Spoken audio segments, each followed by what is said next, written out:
पालक आणि विद्यार्थ्यांसाठी ही सर्वात मोठी बातमी आहे, कारण एसएससी बोर्डाच्या 10वीचा निकाल आता उद्या लागणार आहे. दुपारी 1 वाजल्यापासून 10वीचा निकाल विद्यार्थ्यांना डाउनलोड करता येईल. यंदा 21 फेब्रुवारी ते 17 मार्च 2025 दरम्यान 10वीच्या परीक्षा झाल्या होत्या, ज्यात राज्यातले जवळपास 16 लाखांपेक्षा जास्त विद्यार्थी बसले होते. आता या विद्यार्थ्यांची धाकधूक मात्र वाढली आहे, कारण उद्या या विद्यार्थ्यांना त्यांचा निकाल समजणार आहे.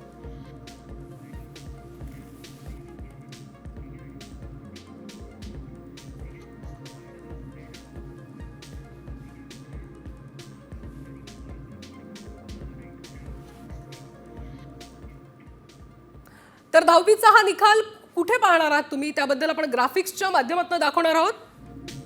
तर या वेबसाईट्स आहे, या वेबसाईट्सवर आपण हा निकाल बघता येणार आहे. sscresult.mkcl.org, sscresult.maha.sscboard.in या वेबसाईट्स आहे. या वेबसाईट्सवर 10वीचा निकाल जो आहे उद्या विद्यार्थ्यांना बघता येणार आहे.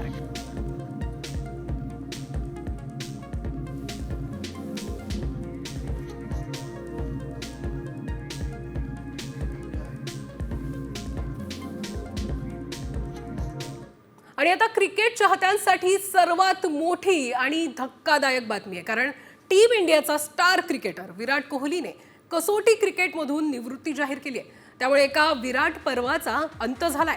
रोहित शर्माने तडकाफडकी टेस्ट क्रिकेटमधून अचानक निवृत्तीची घोषणा केली आणि त्यानंतर लगेचच विराट कोहलीच्या निवृत्तीची चर्चा होऊ लागली.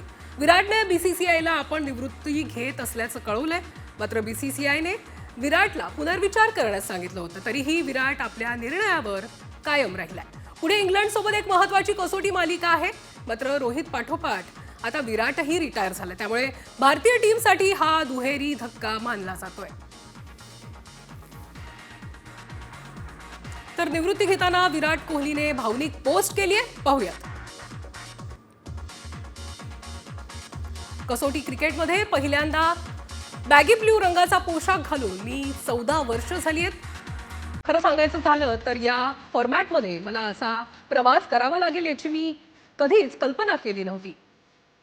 या फॉर्मॅटनं माझी परीक्षा घेतली, मला घडवलं आणि आयुष्यभर मला लक्षात राहतील असे धडे शिकवले. पांढऱ्या पोशाखात खेळणं हे नेहमीच्या माझ्यासाठी खास राहिलंय. शांत खेळ, छोटे क्षण जे कुणीही पाहत नाहीत, मात्र ते कायम तुमच्या सोबत राहतात. मी या फॉर्मॅटमधून बाहेर पडताना ते सोपे नाहीये, मात्र हा निर्णय मला बरोबर वाटतोय. मी माझ्याकडे जे काही होतं ते सर्व दिलंय. या फॉर्मॅटनं मला माझ्या अपेक्षेपेक्षा खूप जास्त परत दिलाय. मी कृतज्ञतेने भरलेल्या हृदयानं इथून निघतोय. तर विराट कोहलीचं टेस्ट करिअर बघूयात. 123 मॅच, सर्वोच्च 254, 210 इनिंग्स, ज्याच्यामध्ये 9230 रन्स, एव्हरेज 46.85.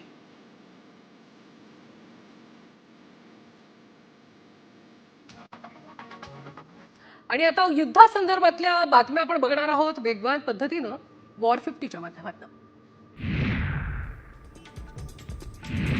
भारतीय पायलटला ताब्यात घेतल्याची बातमी पूर्णपणे खोटी आहे. या संदर्भात पाकिस्तानी सैन्यानेच कबुली दिली आहे. तर भारताचे सर्व पायलट सुरक्षित आहेत.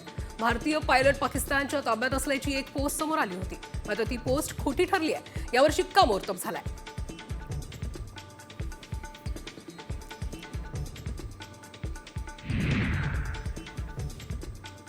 पाक व्याप्त काश्मीरबाबत भारतानं आरपारची भूमिका घेतल्याची माहिती आहे. भारताचं पुढचं पाऊल पीओके परत घेणं हेच असल्याचं बोललं जात आहे. पाकिस्तानसोबत फक्त पीओकेवर चर्चा होणार अशी भारताची भूमिका आहे. यामध्ये तिसऱ्या मध्यस्थीची गरज नाहीये असंही भारतानं सुनावलंय.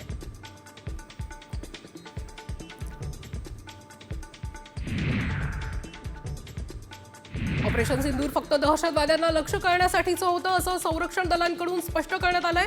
भारताने 3 दिवसात 35 ते 40 पाकिस्तानी सैनिक ठार केले. त्यांची अनेक अत्याधुनिक विमानं देखील पाडली आहेत. इस्लामाबादच्या जवळील महत्त्वाचे लष्करी तळ देखील उद्ध्वस्त केलेत अशी माहिती आता दलाकडून देण्यात आली आहे.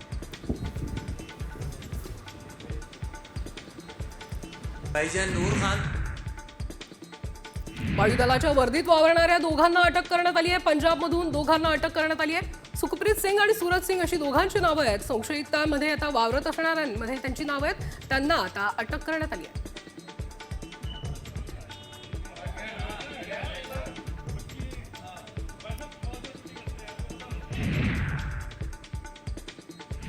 युद्धबंदीनंतर आता पाकिस्तानच्या नापाक हरकतींवर इस्रोची करडी नजर आहे. अंतराळातून इस्रोच्या 10 उपग्रहांचा 24 तास पाकिस्तानच्या प्रत्येक हालचालींवर वॉच ठेवला जातोय. इस्रोचे अध्यक्ष डॉक्टर व्ही नारायणन यांनी ही माहिती दिली आहे. देशाच्या सुरक्षेसाठी इस्रोचे 10 उपग्रह सतत कार्यरत असल्याचं नारायणन यांनी म्हटलंय.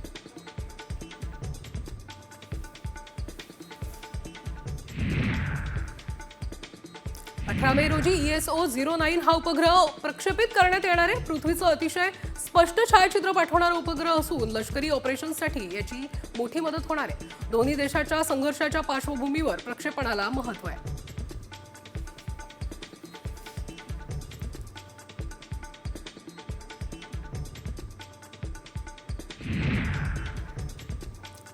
पाकिस्तानला त्यांचा एअरबेस बंद करावा लागलाय. 10 मे पासून ते 18 मे पर्यंत हा एअरबेस बंद राहणार आहे. पाकिस्तानच्या हवाई प्राधिकरणाने नोटम जारी केलाय आणि या धावपट्टीवर विमानाचं उड्डाण आणि लँडिंग होऊ शकणार नाहीये असं पाकिस्तानकडून सांगण्यात आलंय.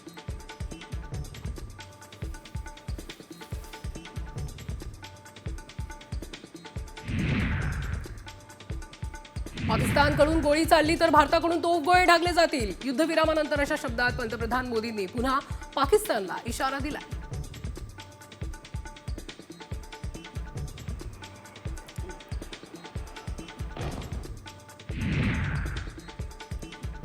भारतीय सैन्यानं अद्दल घडवल्यानंतर पाकिस्तान वठणीवर आलाय. रात्रभरात पाकिस्तानकडून कुठलीही आगळीक झालेली नाहीये.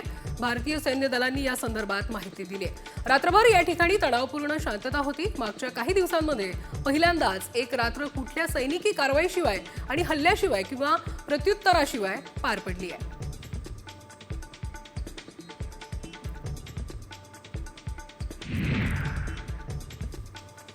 दहशतवाद्यांच्या दफन विधीवेळी देखील नमाज अदा करणाऱ्या अब्दुल रौफच्या व्हिडिओने पाकिस्तानचा पर्दाफाश झालाय. या व्हिडिओतून तो काश्मीरमध्ये मुजाहिद्दीन आमिर्स पाठवल्याची कबुली देतोय.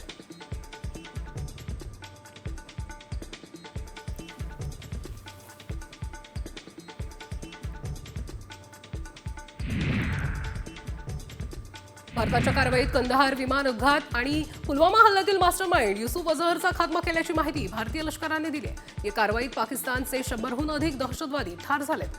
तसंच या कारवाईत पाकिस्तानचे 35 ते 40 सैनिक ठार झालेत. यात काही अधिकाऱ्यांचा देखील समावेश आहे.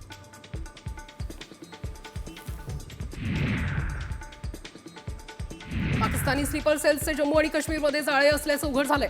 जम्मू आणि काश्मीरच्या राज्य तपास यंत्रणेनं 20 वेगवेगळ्या ठिकाणी छापेमारी केली आहे. यावेळी अनेक लोकांना ताब्यात घेण्यात आलंय. त्यांच्याकडून आक्षेपार्ह साहित्य जप्त केल्याचं देखील समजतंय.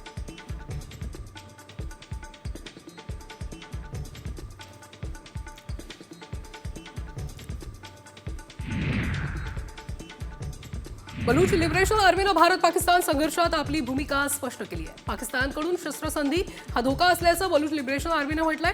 पाकिस्तान विरुद्ध लष्करी कारवाईत बलूच लिबरेशन आर्मी निर्णायक भूमिका बजावेल असंही त्यांनी म्हटलंय.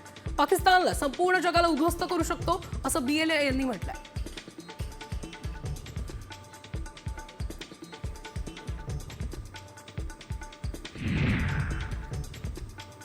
पाकिस्तान विरोधात लढण्यासाठी आम्हाला अणुबॉम्बची गरज नाहीये. भारतानं केवळ पाककडून घेतलेल्या 93,000 बंदुका 10 गोळ्यांसह द्याव्यात अशी मागणी बलुचिस्तान लिबरेशन फ्रंटचे कमांडर डॉक्टर अल्लाह निझार यांनी केली आहे. पाक सैन्याने बलुचिस्तानवर बेकायदेशीरपणे कब्जा करून अत्याचार केले आणि त्यामुळे त्यांना पाक विरुद्ध लढायचं असल्याचं त्यांनी म्हटलंय.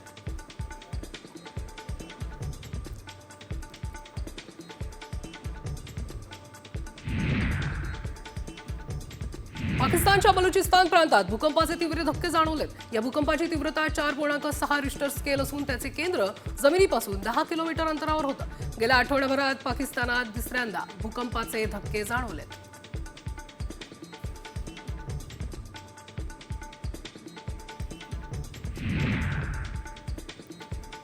पंतप्रधान नरेंद्र मोदी यांच्या निवासस्थानी महत्त्वाची बैठक पार पडली. या बैठकीला संरक्षण मंत्री राजनाथ सिंग आणि राष्ट्रीय सुरक्षा सल्लागार अजित डोवाल उपस्थित होते. या बैठकीत CDS अनिल चौहान आणि तिन्ही सैन्य दलाचे प्रमुख देखील उपस्थित होते. रॉ आणि IBचे प्रमुख देखील या बैठकीमध्ये सहभागी झाले होते.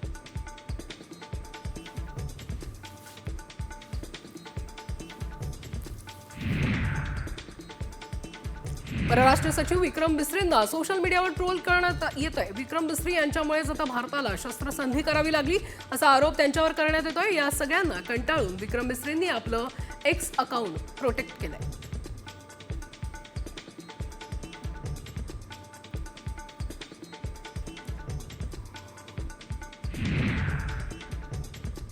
भारतावर आता हल्ला झाल्यास पाकिस्तानला माफी मिळणार नाही अशा शब्दात पंतप्रधान मोदींनी अमेरिकेचे उपाध्यक्ष JD व्हान्स यांना बजावलंय. एवढंच नाही तर 3 दिवस चाललेल्या ऑपरेशन सिंदूरमध्ये 35 ते 40 पाकिस्तानी सैनिक ठार झाल्याचीही माहिती देण्यात आली आहे.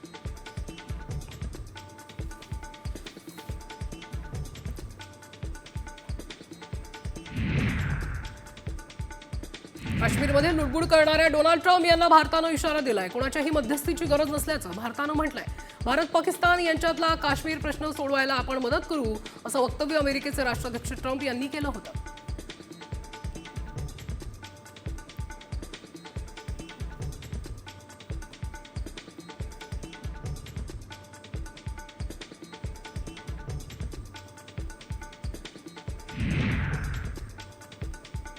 ठाकरे सेनेच्या मुखपत्रातून केंद्र सरकारवर ताशेरे ओढण्यात आलेत. डोनाल्ड ट्रम्प यांनी शस्त्रसंधीसाठी केलेल्या मध्यस्थीवरून निशाणा साधण्यात आलाय. ट्रम्प यांनी काश्मीरबाबत केलेल्या विधानावरून मोदी शहांना सुनावलंय.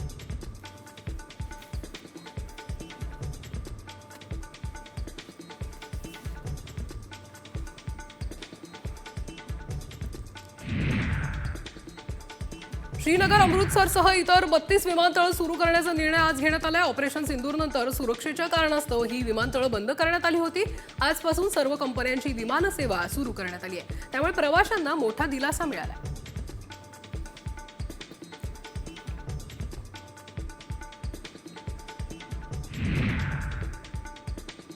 IPL 16 मे पासून सुरू होण्याची शक्यता आहे. उर्वरित 16 सामने चेन्नई, बंगळुरू आणि हैदराबादमध्ये खेळवण्याची सूत्रांची माहिती मिळते आहे.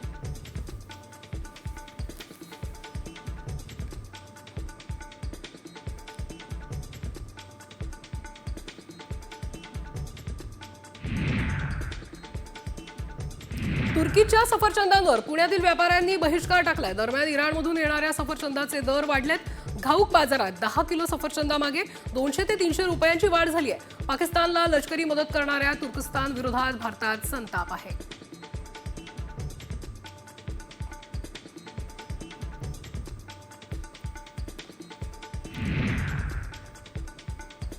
मुंबई विमानतळावर शिंदेंच्या सेनेचं आंदोलन सुरू आहे. आंदोलनादरम्यान सिनेविलास कंपनीचा करार रद्द करण्याची मागणी केली जाते. सिनेविलास ही तुर्की देशाची कंपनी आहे. पाकला तुर्कीचा पाठिंबा असल्याने भारतात संतापाची लाट उसळली आहे.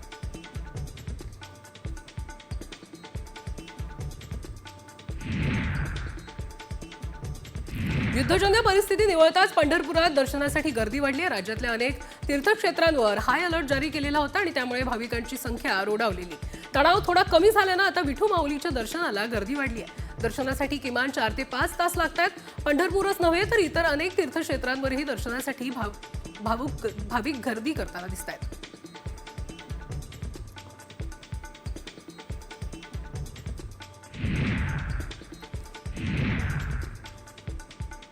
भारत-पाक युद्ध परिस्थितीमुळे मालेगावात तयार होणाऱ्या कपड्यावर परिणाम झालाय. मालेगावात कच्चा कपडा तयार होतो आणि तयार झालेला हा माल पुढील प्रक्रियेसाठी राजस्थानातील बालोतरी, बाडमेर इथं पाठवण्यात येतो. मात्र बाडमेरमध्ये ब्लॅकआउट असल्यानं तिथल्या व्यापाऱ्यांच्या गोडाऊनमध्ये कच्चा माल पडू नये.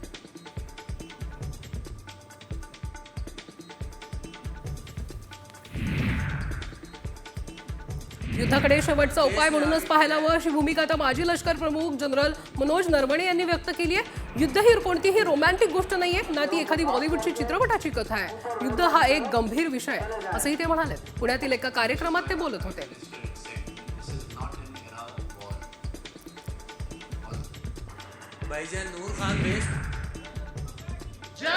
धाराशिवच्या शिंगोलीमध्ये हल्ल्यात शहीद झालेल्या जवानांना बंजारा समाजाकडून श्रद्धांजली अर्पण करण्यात आली. यावेळी भारत माता की जय आणि अमर रहे शहीद जवान अशा घोषणा देण्यात आल्या. यावेळी गावातील बंजारा समाजातील ज्येष्ठ नागरिक आणि तरुणही उपस्थित होते.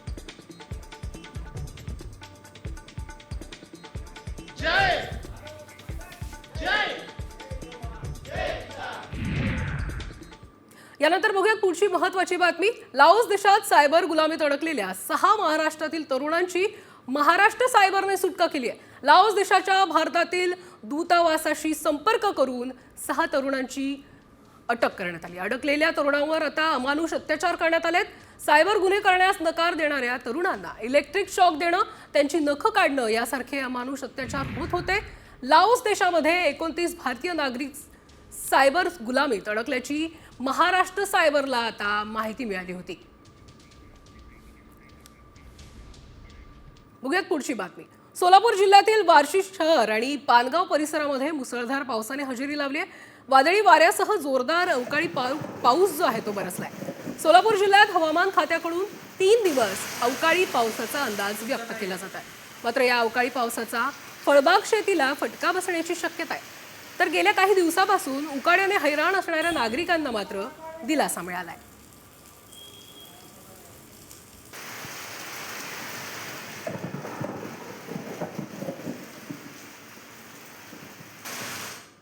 इतरही महत्त्वाच्या बातम्या बघूयात वेगवान पद्धतीने टॉप 50च्या माध्यमातून। धाराशिवमध्ये अवकाळी पावसाने जोरदार हजेरी लावली। जिल्ह्यातील येडशी, येरमाळा, भूम परिसरामध्ये वादळी वाऱ्यासह अवकाळी पावसाला सुरुवात झाली आहे। या अवकाळी पावसामुळे उष्णता कमी झाली असली तरी शेतकऱ्यांच्या फळबागांचं मोठ्या प्रमाणात नुकसान झालंय।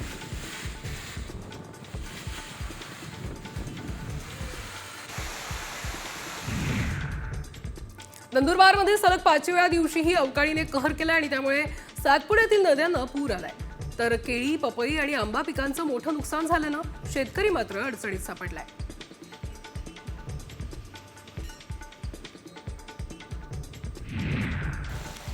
जालना जिल्ह्यात विजेच्या कडकडाटासह अवकाळी पावसानं जोरदार हजेरी लावली आणि यामुळे फळबाग उत्पादक शेतकऱ्यांना मोठा फटका बसणार असून उत्पादनात घट होण्याची शक्यता आहे। तसंच हवामान विभागाकडून जालना जिल्ह्याला येलो अलर्ट देण्यात आलाय। पुढील 4 दिवस पाऊस असल्यामुळे आता शेतकऱ्यांची चिंता अजून वाढली आहे।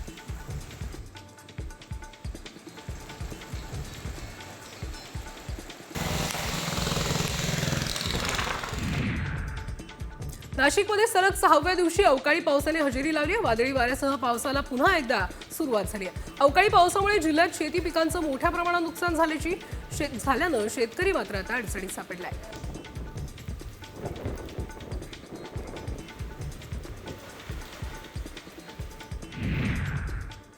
यानंतर बघूयात आताची महत्त्वाची बातमी। अजित पवार आणि शरद पवार एकत्र येणार असल्याची जोरदार चर्चा रंगली आहे। आजच्या मुंबईतील कार्यक्रमामध्ये अजित पवार आणि शरद पवारांमध्ये गुफ्तगू सुरू होती।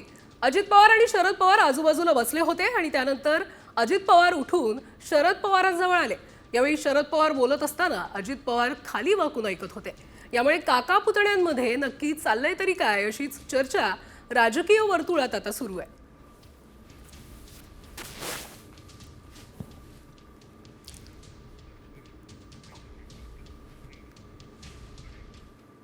पुन्हा एकदा उर्वरित बातम्या बघूया टॉप 50च्या माध्यमातून। नाशिकमध्ये वादळी वाऱ्यासह होत असलेल्या पावसामुळे आता गावठी कैरीला फटका बसलाय। त्यामुळे शेतकऱ्यांचं नुकसान झालंय। सध्या बाजारात आंध्र प्रदेशातून तोतापुरी कैरी बाजारात दाखल झाली आहे। 40 रुपये किलोने तिची विक्री होत असून तोतापुरी कैरीला आता ग्राहकांकडून चांगली मागणी असल्याचं पाहायला मिळत आहे।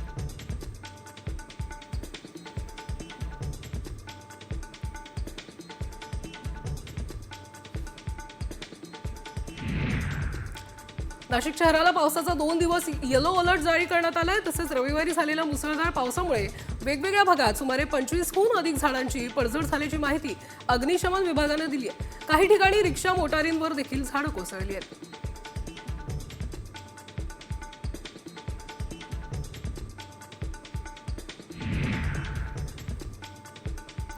वळवाच्या पहिल्या पावसाने आता पन्हाळगडाच्या मुख्य रस्त्यावर तटबंदीच्या शिळा कोसळल्यात। पन्हाळ्यावर येणाऱ्या जाण्यासाठी आता हा रस्ता एकमेव पर्याय आहे आणि या रस्त्यावर दरवर्षी पावसाळ्यामध्ये लहान मोठी दगडं कोसळतात, पण वळवाच्या पहिल्या पावसातच आता तटबंदीतील शिळा मात्र कोसळल्यात।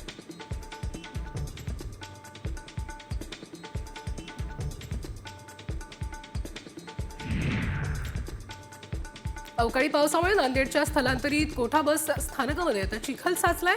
त्यामुळे प्रवाशांना नाहक त्रास सहन करावा लागतोय। एसटी बस अक्षरशः रस्त्यावर लागत असलेल्या कोणती बस कुठे जाते हे सुद्धा प्रवाशांना कळायला मार्ग राहिला नाहीये। बस मिळत नसल्याने प्रवाशांनी आता संताप व्यक्त केलाय।